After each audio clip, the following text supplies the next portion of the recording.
Pere, pere, pere, pere, pere. Pere, pere, pere, pere, pere. Gotcha.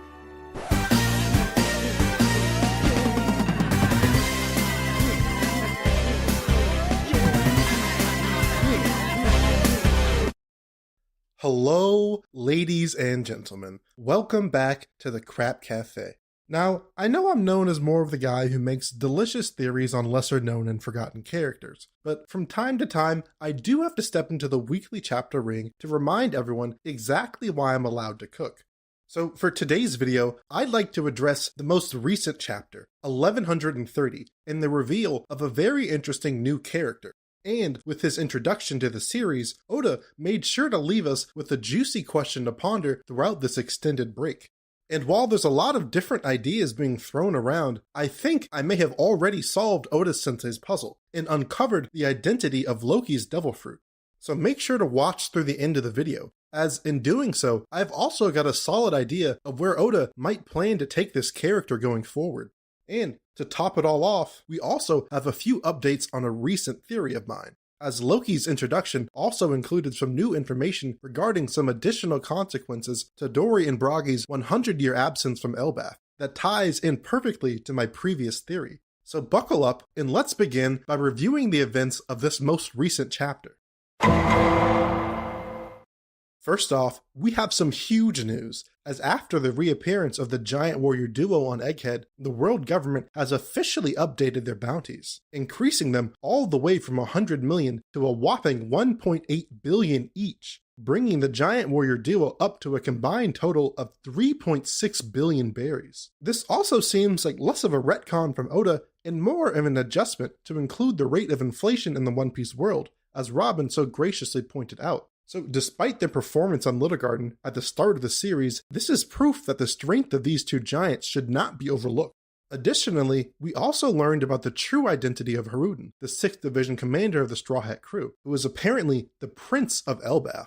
Or should I say a Prince of Elbaf, as it has just been revealed that he and Loki are brothers, with Loki being the younger sibling. But according to the giants, unlike his older brother Haruden, who has dedicated his life to upholding the giants' legacy and proven himself to be the pride of their nation, Loki has devoted himself to darkness and has since been sentenced to crucifixion, a feat that apparently took the entirety of the warriors of Elbaf to pull off. And now, Loki sits chained at the foot of the giant Yggdrasil tree, where he's seemingly been sitting in wait until the day he can eventually break free from his bonds, and, as he puts it, bring about the end of the world. But now that he's met Luffy, what on earth is going to happen? Is there a chance that Luffy will choose to free this monster and possibly invite him on board the crew? Well, in order to know for sure, we'll need to dive into Loki as a character and see what we can unearth. And I believe that once we know a bit more about his history and special devil fruit, we'll be able to fully predict Oda's direction for the character going forward. While Haruden seems to be the pride of Elbaf, his brother Loki has become known as its shame, and I think it's pretty clear as to why.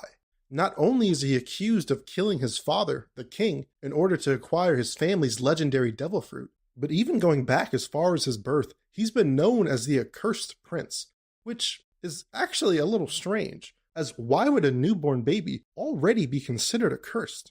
Well, thanks to the research I did for my Dory and Bragi video, the reasoning behind this is rather clear to me. You see, if we look back to one of the main ramifications of Dory and Bragi's absence, the birth of Big Mom, you may understand the first aspect as to why Loki is the accursed prince. Because Charlotte Linlin was still in Elbaf at the time of Loki's birth. In fact, the fast that caused Big Mom to have her first major hunger pain incident and led to the destruction of an entire giant village and the death of one of the village elders was actually supposed to be in celebration of Loki's birth. So it's more than likely that the superstitious giants took this catastrophic event occurring just after the birth of the new prince as a bad omen. But nothing would have prepared them for what came next when the newborn prince began to sprout horns. That's right, if you hadn't noticed, Loki is sporting a nifty set of horns, and I don't believe that these are just a part of his helmet or even an aspect of his legendary devil fruit. But while we don't fully understand the relationship between the Oni and the giants, I don't think it's too hard to imagine that due to his differences, Loki may have been discriminated against by those around him throughout most of his life, which would actually add yet another ramification of Dory and Bragi's 100-year absence. And while Oda is attempting to build up Loki as some sort of antagonist for the arc by alluding to the idea that he murdered his own father to gain access to his powerful fruit, I'm predicting that Loki's past may be a bit more complicated than it seems. And I think there's a good chance that he may just become our 10th official Straw Hat. Not only is he one of the first new characters we've met in the arc, which is usually a sign of a larger storyline to come, but when you combine the lifetime of discrimination he probably faced with the few details we've learned about his past with Big Mom and Lola, as well as his current position in the story, I think we can see the beginnings of yet another tragic Straw Hat backstory. And like many of the other Straw Hats, he has already presented his dream to Luffy. It's just that, unfortunately, it's not as family-friendly as the rest of the group. And for whatever reason, Loki wants to bring about the end of the world. And with the amount of aura he's giving off right now, I think there's a chance that he just might do it. Especially if this legendary devil fruit he ate is all it's cracked up to be. So just what is Loki's fruit? Well, to be honest with you, I think Oda may have already given us everything we needed to know in the background details of this chapter. And you'll see that once we fit all of the pieces of information together, all of the evidence points towards a single direction.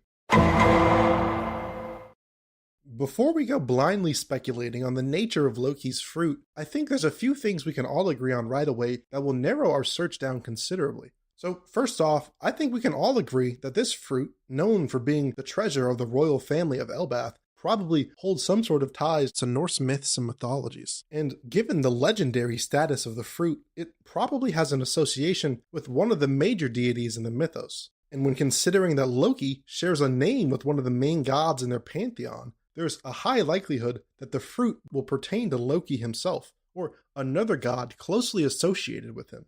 So it could be another mythical zone god fruit, or fruit with an ability that mimics the powers of a Norse god, like a lightning-based fruit to mimic Thor, or a reality-warping power to be more akin to Loki. So now that we've established a starting point from just a few contextual clues, let's start by analyzing the actual narrative clues surrounding Loki's introduction so far. We first encounter Loki after Luffy leaps into the giant wolf-infested woods, in order to investigate Loki's powerful presence and the roars that keep shaking the colossal island. And it's there that we find Loki bound in chains and blindfolded. And this is where we learn his ultimate goal in life, when he claims that he is the sun god who will bring about the end of the world. So with his claims of being the sun god, it is possible for him to be the sun god of Norse mythology, Sol. But I don't necessarily think this is the direction that Oda is taking things, as Oda usually incorporates every facet of a character in with their abilities. And outside of his claim, there's nothing that really links him to Sol. But I think that there's another possible Norse god, and thus devil fruit, that connects every clue we were given in the chapter, and perfectly fits with the direction that the series is headed. So let's take a moment to recap all of the evidence we've acquired to see if you can guess where I'm headed with this theory. First, we should assume that this fruit is a mythical zone god fruit of some sort, given how sacred it is to the giants and its legendary status. From there, we can assume that it will be a god associated with the Norse god Loki. Plus, we also have the information regarding Loki's dreams and his current position in the story. As after acquiring his fruit, Loki was so dangerous that it required all of the warriors in the country in order to restrain him and imprison him in the lowest level of Warland. And that's where he's been waiting ever since, hoping that he can eventually find a way to break free of his chains so that he may finally bring about an end to this world. But depending on how familiar you are with Norse mythology, there is a god who fits these terms perfectly. A child of Loki, born in the land of the giants, that grew so large and powerful that the gods of the Norse pantheon had to come together to capture and imprison him. And according to the myth, he is to remain chained until Ragnarok, the battle at the end of the world, where they will eventually break free and go on a rampage, devouring the sun and killing Odin, the father of the Norse pantheon. That's right, I believe that Loki has eaten the mythical Inu Inu no Mi, model Fenrir, the great wolf destined to bring forth the end of the world, Ragnarok. I believe that the Fenrir fruit is truly the only choice that connects all the clues and insights Oda gave us during this chapter. This perfectly explains all the roars that Luffy has been hearing and possibly even explains the concentration of giant wolves in the area. If Loki has the Inu Inu no Mi, he should theoretically be able to communicate with the wolves. And with him being blindfolded, he could possibly be using them as an information gathering network, or even simply just to keep pests from bothering him while he's imprisoned. It also seems fitting for his design, with his shaggy hair and long tongue. But the real linchpin here revolves around the legendary battle of Ragnarok and Loki's ambition to end the world. You see, Fenrir is often credited as the Hound of Ragnarok, and him breaking free of his bonds and devouring the sun is the precursor to the event in every version of the myth.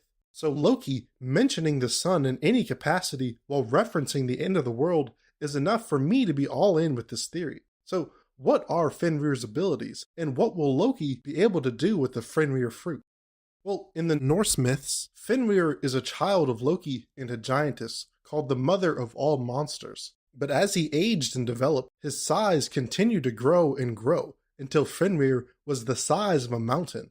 But because Fenrir was already prophesied from birth to bring harm to Odin and the gods, he decided that before Fenrir ever had a chance to turn on them, it was necessary to find a way to stop him while they still could.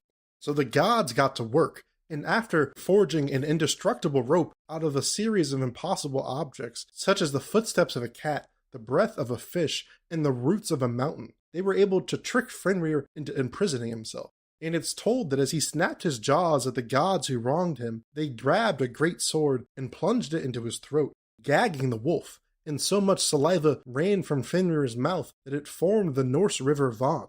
And it's there that Fenrir was to sit and wait until the end of time, and the day he breaks free will be the beginning of his retribution on the gods who imprisoned him. So as far as to what abilities Loki will gain from the fruit, I think it's clear that the main power will be to transform into the Goliath wolf. And when combined with Loki's already giant size, his full Fenrir form could be as much as 10 times the size of the wolves we've seen surrounding him in the forest. But I also think that Oda is going to incorporate Fenrir's ability to constantly grow in size. So it's possible that, like Sanwan Wolf, Loki will be another size-shifting giant. And this last possibility is more of a long shot, but I think it would be dope to see it happen. In the last panel of the chapter, when it pans out to show the entirety of Warland, there is a monolithic sword plunged into the island. Now, there are few things in the One Piece world that even come close to its size, but given the possible size of Loki's Fenrir transformation, I think that there is one character who could possibly wield it, and it would be incredibly fitting. As in the myth, Fenrir was imprisoned with the sword left wedged in his mouth. But what if, after breaking free of his chains, Loki inverts the narrative and instead takes up the massive sword and wields it in his mouth, Sif style, against the gods? Oda has already missed his opportunity to make use of the massive sword shown in Wano. So now that there's another here in Elbaf, I really hope that Oda doesn't leave yet another Chekhov's gun lying in wait this time around. But now that we've identified his fruit, let's see if we can go one step further and predict the direction Oda is planning to take this character. I mentioned at the start of the video that I'm anticipating that Loki will become the next official member of the Straw Hat crew. He already has the drip, the dreams, and a drizzle of a sad backstory in the making. But if Loki plans on doing what he says and bringing forth the end of the world, then by using narrative clues, it will probably be a Ragnarok-like event. And I think we already know exactly what this One Piece Ragnarok will be. Whitebeard actually used his dying words to promise a war that would turn the world upside down. And when would this war occur? Once someone found the One Piece and discovered the complete history of the Void Century in Ancient Kingdom. And despite all of the tough competition still remaining in the final saga, I don't have a single doubt that Luffy, the true Sun God, will be the one to find that great treasure. So this leads me to believe that if Loki is looking to live up to his self-proclaimed destiny, he'll have to accompany Luffy to Raftel, discover the One Piece, and then he can begin Ragnarok and turn the world upside down. So let me know what you think. Do you think Loki will have the mythical Fenrir fruit? Or do you have another theory for a possible option? So please don't be afraid to leave your ideas in the comments section below. And if you liked the theory, or if I at least kept you entertained, then make sure to like and subscribe if you'd like to see more of my content. In fact, I'll actually be having another delicious theory video dropping on the channel soon, where I'll be exploring Ulti and Page 1's backstories, and doing my best to identify the mystery behind their unknown father. But that's all I have for you today, so until next time, thank you for coming to the Crap Cafe. Gotcha.